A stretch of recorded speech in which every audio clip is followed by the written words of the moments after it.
birthday to my mom, the chicken. It's her birthday. And she has said so many things to me over the years, which, like sunshine, provide me with guidance and nourishment. But the two that I fear really best sort of encapsulate who she is these two, and I'm gonna say the first one, and then I'm not gonna say anything for a little bit because I really want it to sink in, and then I'll say the second, okay?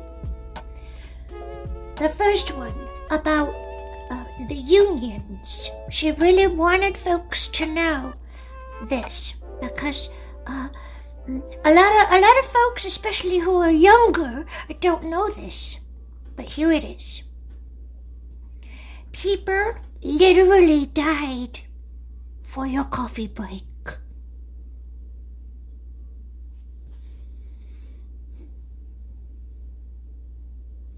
And the second one is, love is everything.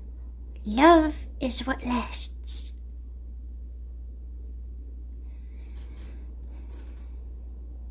So, happy birthday to my mom, the chicken. I'm gonna take us out with a little auto hop.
I love you. Have a great day.